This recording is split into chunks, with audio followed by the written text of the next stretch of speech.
kita nikmat hari ini, nikmat Islam, nikmat ketenangan dan nikmat menjadi umat baginda Rasulullah sallallahu alaihi wasallam. Tempat yang kita berada, yang kita jejaki pada hari ini adalah tempat yang penuh dengan keberkatan, tempat yang ada kaitan dengan baginda Rasulullah sallallahu alaihi wasallam.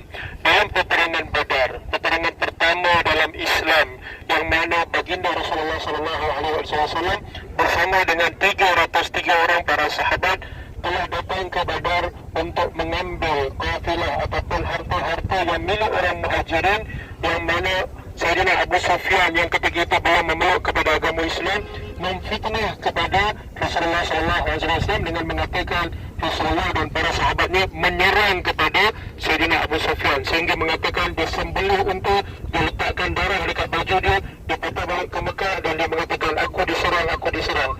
Jadi 1000 bala tentera daripada tentera-tentera musyrikin dan tentera kafir datang ke Badar. Sedangkan dalam peperangan Badar, Nabi Muhammad dan para sahabat tidak ada persediaan, tak ada tahu pun cara strategi perang dan sebagainya, dan akhirnya Allah menangkan tentera Badar. Ketika mana tentera Badar menang dan Allah merawai kepada para sahabat yang bersama dalam tentera Badar, orang-orang Islam ketika itu semakin lama semakin mekar. Banyak sahabat-sahabat sudah mulai memeluk kepada agama Nabi Muhammad. Jadi orang-orang kafir, orang-orang Quraisy, orang-orang munafik ini dia dah mulai iri hati. Dia nak return balik dalam peperangan Uhud, dan dia nak dua saja matlamat. Satu, bunuh Nabi Muhammad, dan yang kedua, kalaupun sahabat-sahabat telah mati syahid, mereka nak hancurkan jasad-jasad mereka. Jadi pada tahun yang ketiga, pada bulan Syawal, tahun ketiga Hijrah, pada bulan Syawal, Nabi SAW bermimpi yang mana pedang Nabi patah. Ada dua dalam riwayat mengatakan pedang Nabi sapit, dan sapi besar telah meninggal dunia. Di situ Nabi takwilkan bahawa peperangan ini peperangan yang sangat-sangat dahsyat, dan Nabi mengalirkan air mata. Nabi sudah dapat bayangan bahawa ahli keluarga Nabi dan duta-duta besar Islam pada ketika itu bakal syahid ke dalam Allah Subhanahu wa taala. Nabi memakai dua baju lapisan perang. Yang pertama Nabi pakai dekat rumah Nabi yang kita ziarah bersama dengan Sayyidatina Aisyah, yang seberatnya hampir 20 ke 30 kilo. Pakaian yang kedua, baju besi Nabi pakai dekat Masjid Zira atau dikenali sebagai Masjid Syekhan. Jadi atas badan Nabi ada hampir 60 baju besir, yang mengatakan peperangan ini peperangan yang sangat-sangat dahsyat. Peperangan yang sangat-sangat dahsyat. Dikatakan ketika mana Nabi mengumpulkan saf peperangan, pada asalnya ada 100 tentera, tapi 300 terdiri daripada kaum munafik yang diketahui oleh Abdullah bin Ubay bin Salul. Jadi 300 kata balik, tinggal 700 berlawan dengan 3,000 tentera yang lengkap dengan segala-galanya. Jadi Nabi meletakkan dekat atas ni 50 pemanah. Atas ni adalah Bukit Meranah yang diketahui oleh Sayyidina Abdullah bin Jubair. Dan Nabi bagi tahu, apa saja berlaku jangan turun. Jangan turun kalau apa saja berlaku. Jadi pada pusingan pertama, umat Islam menguasai keadaan. Sampaikan dekat bawah ni dah tak ada apa-apa. Jadi pada masuk pusingan kedua, pihak memanah turun ke bawah untuk ambil ghanimah. Dekat sini ada penafsiran yang salah. Kita jangan kata bahawa kenapa sahabat-sahabat engkar kata Nabi. Tak, mereka tak engkar, tapi mereka ijtihad dengan pandangan mereka. Mereka menyangka bahawa peperangan telah tamat. Sebab dah tak ada siapa dekat sini. Jadi mereka menyangka peperangan telah tamat. Turun ke bawah untuk ambil. Di situlah berlaku kekecohan. Masuk pada pusingan yang kedua, Sayyidina Khalid yang merupakan pahlawan dan panglima perang, bahkan daripada belakang Bukit Uhud menyerang kepada tentera-tentera Muslim, dan disitulah berlakunya kocak-kacir. Dan dikatakan antara sahabat yang syahid ketika itu adalah Sayyidina Hamzah dan juga Sayyidina Mus'ab bin Umar. Kita kena kenal siapa Sayyidina Mus'ab bin Umar. Sayyidina Mus'ab bin Umar ni pada asalnya anak orang kaya. Minyak wangi yang dia pakai tak dipakai oleh orang-orang Mekah. Pakaian yang dipakai tak dipakai oleh orang-orang Mekah. Tapi ketika dia memeluk kepada agama Islam, yang dera dia, yang siksa dia, yang hina dia adalah ibu dia sendiri. Pukul dia sekuat-kuatnya, tapi tak pernah gentar pun iman Sayyidina Mus'ab bin Umar. Dikatakan Sayyidina Mus'ab bin Umar syahid dekat sini, dan ketika itu orang-orang kafir menjerit, Muhammad telah mati, Muhammad telah mati.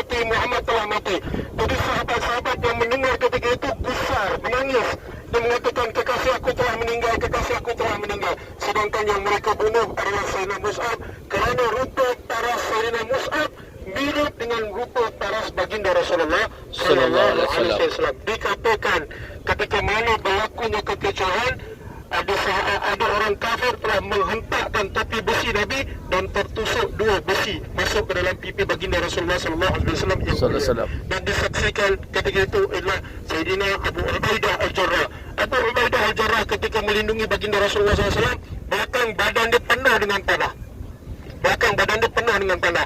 Dan dia tarik besi dekat pipi Nabi itu, dia bukan menggunakan tangannya, tapi dia menggunakan giginya. Dalam riwayat mengatakan giginya patah ketika menarik besi yang tertusuk pada pipi baginda yang mulia. Kenapa dia tidak menggunakan tangan? Dia beritahu kepada Sayyidina Abu Bakar, aku nak menyentuh bibir aku ini dengan pipi baginda Rasulullah sallallahu alaihi wasallam. Abu Talha ketika menyaksi perkara itu, dia mendekat baginda Rasulullah sallallahu alaihi wasallam dan dia mengangkat baginda Rasulullah sallallahu alaihi wasallam dan dia pergi ke Bukit Uhud. Di belakang Bukit Uhud ada satu tempat nama dia Mahras. Di situ Nabi dirawat, di situ Nabi disaksikan oleh para sahabat yang dalam keadaan yang sangat kritikal. Ada sahabat yang kaki kodong, ada sahabat yang tangan kodong, ada sahabat yang mata dia tercengkil dan sebagainya, ada sahabat yang parah dan segala-galanya, tapi tak pernah pun merasakan kesakitan. Ketika mana habis dalam peperangan, Nabi seperti biasa memanggil nama-nama para sahabat. Ini yang kita kena ambil iktibar. Bagaimana Rasulullah sallallahu alaihi wasallam menyebut, carikan aku Hamzah. Mana Hamzah? Sampaikan sahabat mengatakan, ya Rasulullah, jangan pergi tengok Hamzah. Sebab Sayyidina Hamzah dikatakan telah mati syahid. Bukan sekadar mati syahid, Hindun potong perut Sayyidina Hamzah dan dia ambil hati dan dia gigit, menandakan dia betul-betul geram dengan Sayyidina Hamzah kerana Sayyidina Hamzah yang membunuh ayahnya dan juga abangnya dalam peperangan Badar. Jadi ketika mana baginda Rasulullah SAW mengatakan, siapa boleh carikan kepada aku Sa'ad bin Rabi', siapa boleh carikan kepada aku Sa'ad bin Rabi'. Kemudian seorang sahabat bernama Muhammad bin Maslamah, ya Rasulullah, biar aku cari. Muhammad bin Maslamah pergi dekat sekitar ni, ya Sa'ad, mana kau ya Sa'ad? Kenapa dia menjerit? Sebab ketika itu dah tak ada rupa paras dah para syuhada. Dah tak boleh cam dah mana sahabat Sa'ad, mana sahabat ini, mana sahabat fulan, kerana muka dia dah hancur dah. Jadi Muhammad bin Maslamah panggil, ya Sa'ad, mana kau ya Sa'ad? Cari dekat sekitar ni, tak ada satu orang pun yang menyahut. Muhammad bin Maslamah patah balik kepada Rasulullah dan mengatakan, ya Rasulullah, inna lillahi wa inna ilaihi raji'un. Nabi menangis dengan mengatakan, cari aku mana Sa'ad, mana Sa'ad, mana Sa'ad. Sayyidina Abdul Rahman bin Auf mengatakan, ya Rasulullah, Sa'ad bin Rabi' merupakan saudaraku, biar aku cari. Sayyidina Abdul Rahman pun pergi di sekitar ini dan menjerit, ya Sa'ad, mana kau ya Sa'ad, ya Sa'ad, mana kau ya Sa'ad. Sampailah Sayyidina Abdul Rahman bin Auf mengungkapkan satu kalimat yang besar, ya Sa'ad, sesungguhnya Rasulullah mencarimu ya Sa'ad. Ketika mana Sayyidina Abdul Rahman bin Auf mengungkapkan Rasulullah mencarimu, tiba-tiba terbangun satu orang yang muka dia penuh dengan darah, mata dia dah tercabut, telinga dia dah putus, tangan dia dah kodong, kaki dia dah kodong, dengan mengatakan, ya Abdul Rahman, aku di sini Abdul Rahman, aku di sini Abdul Rahman. Pertama yang ungkap keluar daripada mulut Sayyidina Sa'ad, dia tak kata pun, ya Abdul Rahman, tengoklah keadaan aku dalam keadaan yang sakit, cerai darah, mata aku dicongkel, pipi aku dipotong, telinga aku dipotong, aku cerai darah. Tak.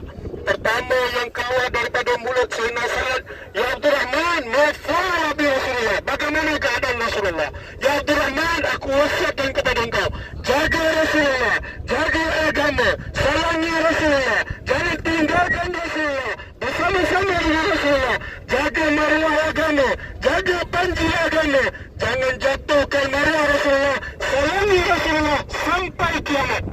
Ini wasiat yang diberikan Sayyidina Sa'ad kepada Sayyidina Abdul Rahman bin Auf. Kemudian Sayyidina Sa'ad syahid. Inna lillahi wa inna ilaihi raji'un. Sayyidina Abdul Rahman menangis jumpa kepada Rasulullah sallallahu alaihi wasallam dan mengatakan, ya Rasulullah, aku mencari Sayyidina Sa'ad tapi tak jumpa, sehingga aku mengungkapkan kalimat, ya Sa'ad, Rasulullah mencarimu wahai Sa'ad. Tiba-tiba terbangun dan Sayyidina Sa'ad mewasiatkan kepada aku agar menjaga engkau ya Rasulullah, menyayangimu wahai Rasulullah, jangan tinggalkan kau ya Rasulullah, sentiasa bersama dengan kau ya Rasulullah, jangan malukan kau ya Rasulullah, sayangi kau sampai akhirat supaya dapat bersama dengan kau ya Rasulullah. Nabi menangis dan Nabi mengatakan, rahimallahu Sa'dan, laqad awsayna hayyan wa mayyita. Moga Allah merahmatimu wahai Sa'ad, sesungguhnya Sa'ad ini sering memberikan kita mau'izah, sering memberikan kita nasihat ketika mana dia hidup sampailah ketika mana dia syahid. ini wasiat yang diberikan Sayyidina Sa'ad yang kita kena ambil iktibar, yang mana Nabi berjuang untuk kita, para sahabat berjuang untuk kita. Agama Islam datang hari ini bukan dengan kesenangan, tapi dengan pengorbanan para sahabat yang syahid di jalan Allah Subhanahu wa taala. Dikatakan Sayyidina Mus'ab bin Umair ketika dia syahid, pada asalnya dia orang kaya, dia terlentang dekat atas tanah ini, dan dikatakan kain kafan dia juga tidak mencukupi untuk menutup seluruh tubuh badannya. Nak bagi tahu betapa susahnya Sayyidina Mus'ab bin Umair ketika dia menentang para bersama dengan syuhada Uhud pada hari ini. Jadi hari ini Allah berikan kita nikmat berada di tempat yang mulia, di tempat yang ada kaitan dengan Nabi Muhammad. Di belakang kita ni ada bukit syurga, dan sama-sama kita berdoa kepada Allah Subhanahu wa taala. Mudah-mudahan kita melihat kepada bukit Uhud, kita juga bersama dengan Rasulullah di bukit Uhud. Kita, mak ayah kita, ahli keluarga kita, anak-anak kita, zuriat kita, orang-orang yang kita sayangi, insya-Allah akan bersama dengan Rasulullah di bukit Uhud insya-Allah. Jadi inilah sedikit sebanyak sirah ataupun perjalanan dalam bukit Uhud. Ketika Nabi cedera, Nabi pergi dekat belakang. Kalau semalam saya dah pergi dah ziarah tempat belakang tu, tapi bas tak boleh masuk. Ziarah ni ziarah tambahan. Dekat belakang ni ada satu maharij. Maharij ni tempat Nabi bersembunyi bersama dengan Sayyidina Umar, dengan Sayyidina Talha. Di situ dikatakan gigi Nabi tertanam di situ. Dan di situ juga ada satu masjid nama dia Masjid Fasih. Masjid Fasih ni Nabi solat dalam keadaan duduk pada waktu zuhur. Nabi tak boleh semayang berdiri bersama dengan para sahabat kerana mereka cedera terlalu parah. Tapi benda ni semua belakang Bukit Uhud. Sebab sekarang bas tak boleh masuk. Tempat tu memang bas tak boleh masuk. Kalau biasa siapa nak bawa pergi ziarah akan naik coaster ataupun naik van yang kecil dekat belakang Bukit Uhud. Dan di sinilah bukit Jabal Rumah, bukit memanah yang dikatakan baginda Rasulullah SAW memerintahkan Abdullah bin Jubair berada di atas bersama dengan 50 bala-bala tentera yang pakar